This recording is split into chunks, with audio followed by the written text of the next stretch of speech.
Ladies and gentlemen, boys and girls and children of all ages, I'm Charles Woolfork, and this is the channel where we review and I teach you all about mental and emotional release therapy and other mindset exercises, so you can go ahead and smash that like button and go ahead and press that subscribe button right here, right now, if you want to live a life that is more conscientious and happier in general. And today we're going to talk about how mental and emotional release therapy is a non-talking therapy, which is absolutely amazing because a lot of people don't want to talk about their emotions. Me personally, I didn't know how to talk about my emotions. I grew up in Cincinnati, Ohio, which is an urban area. I grew up in the urban area of Cincinnati, Ohio, that is. And in the hood, you really don't talk about your emotions. If you talk about your emotions, you're known as a punk. You're known as someone that's soft, and when you live in the hood, that's the exact opposite of what you want to seem like. So you don't talk about your emotions.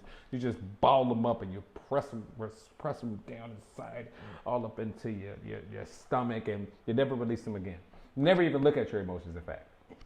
So with this modality, I'm always able to release any type of negative emotions that I have without talking about it, if I choose so, and also if my clients choose so as well, which is absolutely amazing. Some people don't want to relive those different experiences, and if they can go through a therapy and deal with things on their own and release these emotions absolutely forever with no relapse, without having to do anything that makes them uncomfortable, then I'm all for it. So you don't have to go through your dirty laundry and bring skeletons out of your closet. You don't have to talk about the past relationships that were crappy or abusing or traumatizing to you or to your family.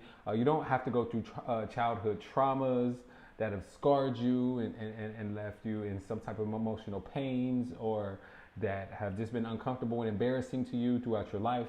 You don't have to go through business failures and how you've been played and how you have trust issues and you're scared to take chances now because you've been through these crappy experiences. You don't have to do that anymore. And also, you don't have to talk about your mommy and daddy issues. And all of us, each and every one of us, has some type of mommy and daddy issue. We have some type of negative belief or limiting belief that we have due to something our parents did. And it can be the slightest thing to make us feel neglected or rejected. You may have had the most wonderful parents in the world, I don't know, but every single person that I've met, or every single client that I've had has some type of mommy or daddy issue, and to be able to help them release that without having to really dig into their past is absolutely phenomenal, and I've had absolutely wonderful results. And this channel is also based on the notion that I want to make mental and emotional release and evidence-based therapy, so more and more people be able to use it so people can release these emotions that they have inside of them. So, guided meditation, okay? So, I'm sorry, what are some of the reasons that mental and emotional release therapy is a non-talking therapy? For number one, it's a guided meditation. And since the guided meditation is so simple, in fact, I found just a little bit of research on it. For the Greater Good Science magazine, from the Greater Good Science Center at the University of California, Berkeley, they have an interview. It's called The State of Mindfulness. And in the State of Mindfulness, it says, many well-designed studies have shown that practicing loving kindness meditation for others increases our willingness to take action to relieve suffering. It appears to do this by lessening amygdala activity in the presence of suffering, while also activating circuits in the brain that are connected to good feelings and love. Okay, so it lessens the amygdala activity, and the amygdala activity is in the limbic system of the brain. Okay, and for the University of Texas Health, on their website, it says the amygdala is the integrative center for emotions, emotional behavior, and motivation. So it lessens the emotions from the amygdala in the presence of the suffering. So if you witness any type of suffering from the mental and emotional release therapy, it's different because it's through a process that is a guided meditation, and it also activates circuits in the brain that are connected to good feelings and love. So therefore, it lessens the bad feelings and increases the good feelings, which is absolutely amazing. And I mean, in my opinion, I don't know what you think, but I think it's incredible to decrease the bad feelings and increase the good feelings, for sure. So for it being a non-talking therapy, number one, it's a guided meditation, and that's why it's so incredible. And you don't have to really talk during a guided meditation. All you have to do is use your imagination and follow directions. That's all. That's every single client that I've had. I let them know that that's what they have to do. Okay. Even if they have no idea what mental and emotional release therapy is, even if I ask them if they can do it, if they want a demonstration, I let them know we're going to be releasing some negative emotions. This is forgiveness and compassion work. And in order for the process to go successfully, number one, you have to be able to use your imagination. Number two, you have to follow directions. Number three, you have to trust the process. Let me be your guide and go ahead and have the ability to you have forgiveness and compassion for yourself and others during this time. So that's the first thing that makes it so incredible and a non-talk therapy is just because the process, the mental and emotional release therapy isn't like a therapy where you're talking. It's actually a guided meditation. And number two is gestalt therapy. Now, I've done some research on gestalt therapy too from psychologytoday.com. And it says, instead of simply, this is talking about gestalt therapy, instead of simply talking about past situations, clients are encouraged to experience them, perhaps through reenactment. Okay, and in mental emotional release therapy, you're looking at past situations from a third person, very safe, very disassociated point of view. That's why it's just gestalt therapy. Now, through the gestalt process, clients learn to become more aware of their negative thought patterns and behaviors are blocking true self-awareness and making them unhappy. So you're thinking, you're more aware of the negative thought patterns, all right, that you've had around a situation or that reenactment that you're seeing from a third person point of view. And I say that because, like, say this is the event, you're floating above the event during mental and emotional release therapy. And you're also seeing the behaviors that are blocking your true self-awareness and making you unhappy as well. And that's absolutely phenomenal because your self-awareness and your consciousness is just heightened on demand. It's absolutely phenomenal. All right. Psychologytoday.com also says that gestalt therapy seeks to resolve the conflicts and ambiguities that results from failure to integrate features of the personality. The goal of gestalt therapy is to teach people to become aware of significant sensations within themselves and their environment so that they respond fully and responsibly to situations. So now, instead of you reacting in an inappropriate way, you're acting in an appropriate way for any type of situation that you have. So I always guarantee that once you do mental and emotional release therapy correctly, that you will definitely become more self-aware and more confident because you'll be more mentally and emotionally prepared to deal with a lot of things that you didn't have, that you had issues with before.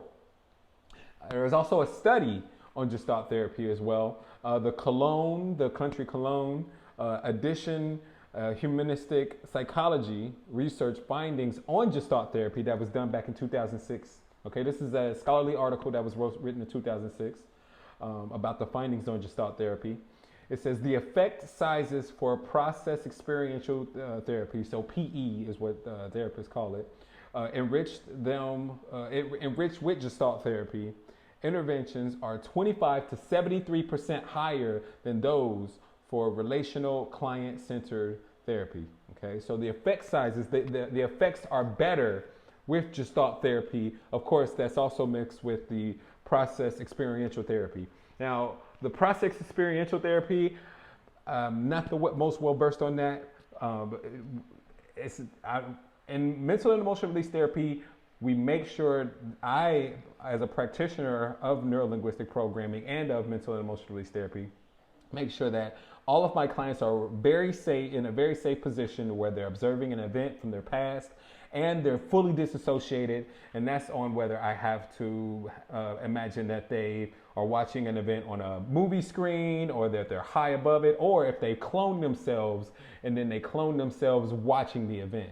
So their clone is watching the event. So it's a bunch of different strategies that myself as a practitioner of neurolinguistic programming, uses in order to make sure that the client is always in a great position. So I just want to make sure that's cleared up. And also the study that was done in 2006 says that after the end of gestalt therapy, the use of psychotropic drugs was reduced by half, and that tranquilizers, I don't know who's using tranquilizers, but tranquilizers even by 75%. In gestalt therapy, the patients learn strategies to cope successfully with current or recurrent symptoms. And that's absolutely phenomenal. So there you go. 75%, okay, of the people were off of so once again, psychotropic drugs was reduced by half, and tranquilizers were reduced by 75%. I'm going to have to make sure I look up the definitions for tranquilizers in that as well. Sorry that I didn't. And if you have any comments about that, please leave them in the comments below. And just the people having a different strategy to cope is absolutely phenomenal. Okay, so you got the guided meditation that is decreasing the negative emotions and increasing the positive emotions, and then you're giving a person more self-awareness in this gestalt therapy. I mean, it's a win-win situation, and that's why it's a non-talk therapy. So you're looking at these different events through a guided meditation and just becoming more self-aware due to the cues that I'm giving the person, which is hurt people. We're all doing the best that we can with the resources and consciousness that we have. You can't control anyone else's actions, but you can control your response. And we're better people than we were when those events occurred.